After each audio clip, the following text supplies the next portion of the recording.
Anyway, speaking of a multi-part series, the A&E, see, I called them by the right network name instead of we're so habitually saying AEW, but the A&E Superstar Sunday block.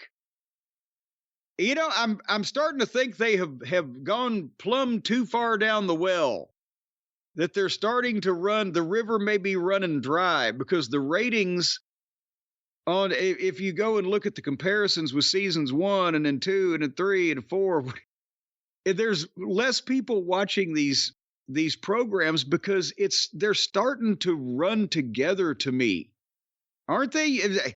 Whether it's Rivals or even Biography now, and over the past couple seasons, it's the same talking heads wearing the same clothes. There's same talent on a panel. Many of them don't even work there anymore. And a lot of the same stories are being cross-pollinated and being told to the point where I'm like, even if I haven't seen the show, didn't I just see this fucking show? Yeah, I think we previously got like a biography of Cena. And then this season we got a biography of Orton. Then we got a rivalry of Orton and Cena, which contained miniature biographies of Orton and Cena. Right, so it all feels like I've seen this before, I think, or at least I've seen elements of it before. Yes, and that's that's why I'm having flashbacks. But I did get the one wish I had. I said, God damn it, can they do a rivalry on somebody that was here at OVW after we got in our beautiful new building in 2002 it was, that looked great for television, because the one with Cena and Orton and those other guys was the old building and looked like teetotal shit. Well, they compromised and they did a mashup on this one, Brian. They had, when they just talked about OVW in generic terms, they had a shot of the arena of the new building, empty, but you know what it looks like. And then when they had the action footage, it was at the old building that still looked like shit. But I will ask you this out in public in front of God and everybody. Who the fuck is this Peter Rosenberg, and why is he allowed to speak about shit that he's ignorant about, or who said that he was qualified to talk about anything related to the wrestling business? His quote was, OVW was originally an independent federation that was absorbed by WWE to become a farm system. I think I would remove the word absorbed and say stained, possibly. But no, we were not absorbed by. We were paid by, not very well by, but we were compensated and abused in some descriptions, but not absorbed. So, Peter, just from me to you, who the fuck are you? Where the fuck did they get this fucking guy from? He's a New York radio guy, not for wrestling stuff, obviously. And WWE loves radio people from the Big Apple who will kiss their ass and say the company line. And clearly from this, a big fan, but with a WWE-centric history of wrestling that isn't necessarily completely accurate.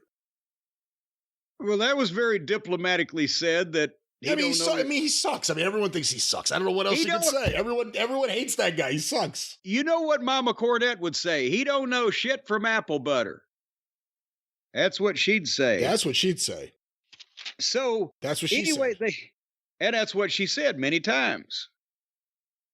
And they had footage. There was obviously tape of Orton wrestling Cena and OVW and Rico, but also it was great to see Smooth Johnny Spade.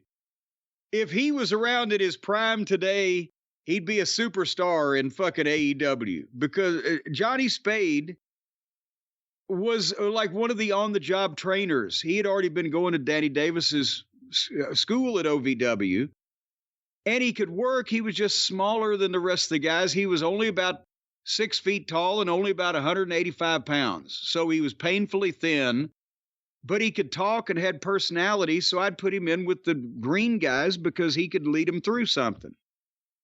But anyway, so the first big angle that, you know, they mentioned Randy's documented attitude problems, and that Cena had pointed them out to him. And I could see John being like the fucking Mr. Do-Gooder, and Randy's over here being, reckless youth.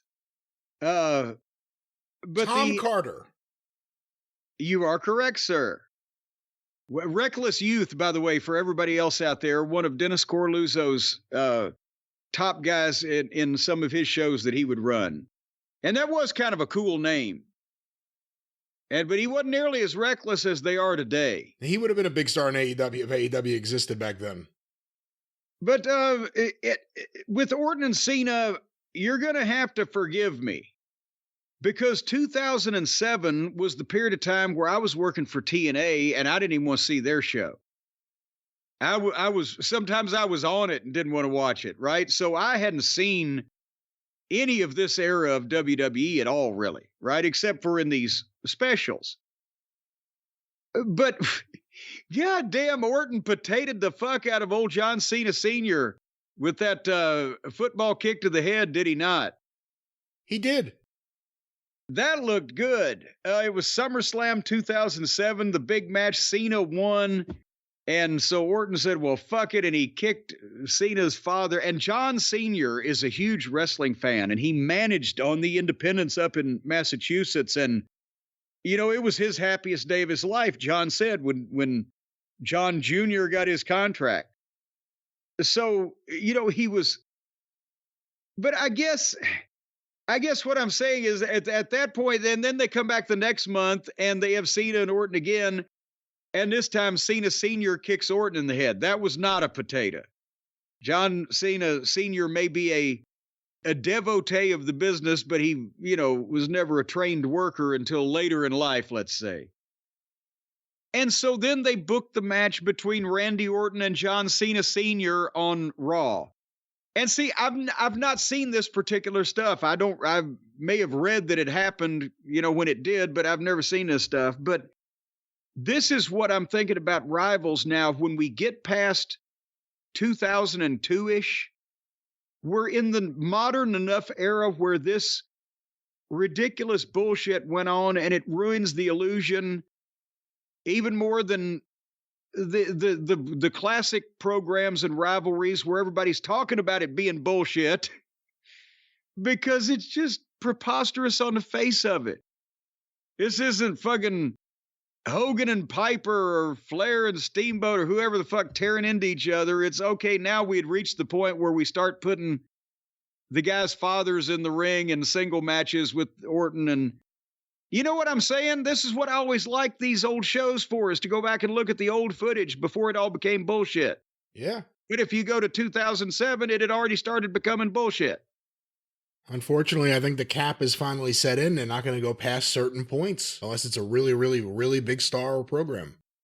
And they've already done the really, really big stars. But so then that was the point in time. I do remember, obviously, hearing about this, that Cena tore his pec and, was out and fucked up a lot of plans, obviously. But Orton won the title. And then Cena came back at the 2008 Rumble as number 30 and won the thing. And I remember that was because everybody had said 6 to 8 months and he came back in 4. And so that was really a surprise return that nobody, could have seen coming. And then they do the 3-way at Mania, and then they take a break, and then they come back in an I Quit match.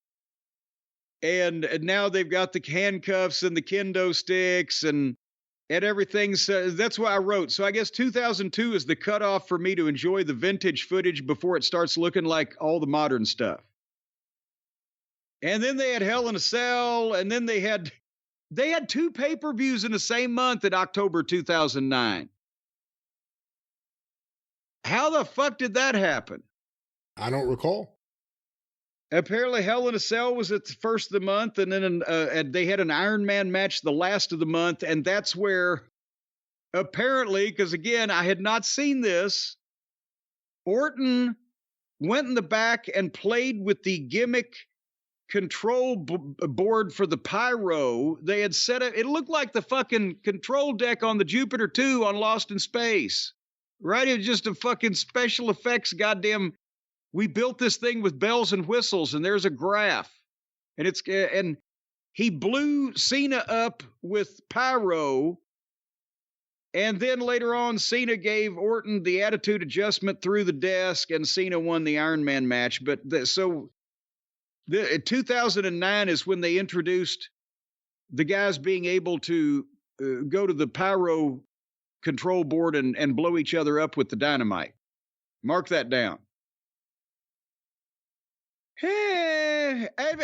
I hate to take the piss out of it, but Cena and Orton had some matches, bunch of matches. And then they had a tables, ladders, and chairs match. With tables, ladders, and chairs. This was very modern. It was a very modern episode. I'd rather watch the matches they had in OVW. We made them stay in the ring and they couldn't use chairs. Yeah. Not much I kind of agree with you. And the other thing is, it's easy to forget now, but before AEW, when Cena was still active and Orton was before his back injury, I kind of got sick of those two doing stuff with each other by that point. So when we're reliving a lot of this, I was never really into the Orton Cena stuff. Well, also, I mean, the last match they had that was on this program was in 2013. That was 11 years ago. I'm wearing socks I've had for longer. Is it that we haven't missed this legendary rivalry because they haven't been away long enough? Maybe? I don't know.